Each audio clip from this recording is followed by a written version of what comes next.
বিশ্বের ১০০ প্রভাবশালী ব্যক্তির তালিকা প্রকাশ করেছে টাইম ম্যাগাজিন। ২০২৫ সালের জন্য এই তালিকায় স্থান পেয়েছেন বাংলাদেশের অন্তর্বর্তী সরকারের প্রধান উপদেষ্টা ডক্টর মোহাম্মদ ইউনূস। টাইম ম্যাগাজিনের তালিকায় বিশ্বনেতা, রাজনৈতিক ব্যক্তিত্ব, উদ্ভাবক ও সাংস্কৃতিক আইকনদের নাম রয়েছে।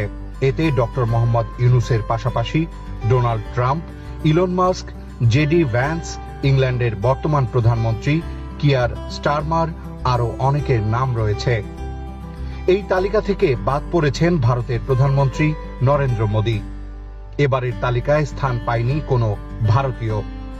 বাংলাদেশে দুনিয়া কাঁপানো গণ অভ্যুত্থানের মুখে গত বছরের ৫ আগস্ট ক্ষমতা ছেড়ে পালিয়ে ভারতে চলে যান শেখ হাসিনা।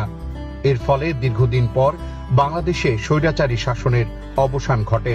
গত ৮ আগস্ট অন্তর্বর্তী সরকারের প্রধান উপদেষ্টা হিসাবে শপথ নেন নোবেল বিজয়ী ব্যক্তিত্ব অধ্যাপক ডক্টর মোহাম্মদ ইউনূস।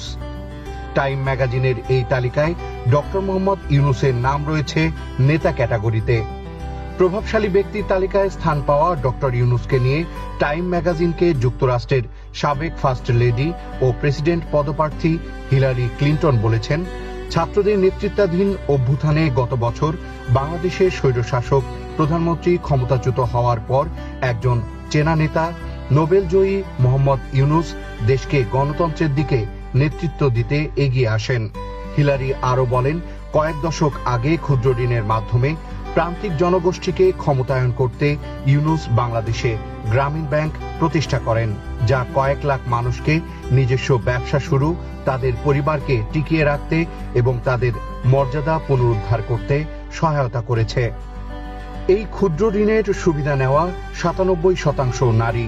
টাইম সাময়িকের মতে অর্থনৈতিক খাতসহ ডক্টর ইউনূস এর স্বীকৃতি পেয়েছেন সামাজিক পরিবর্তন ও মানবিক নেতৃত্বের প্রতীক হিসাবে।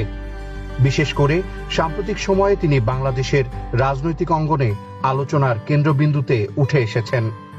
ছাত্র জনতার গণ আন্দোলনের পর একটি স্বচ্ছ ও মানবিক নেতৃত্বের প্রত্যয় বাংলাদেশি জাতি যখন আশাবাদী, তখন ডক্টর ইউনূস হয়েছেন আমাদের গণতন্ত্রের পথ প্রদর্শক।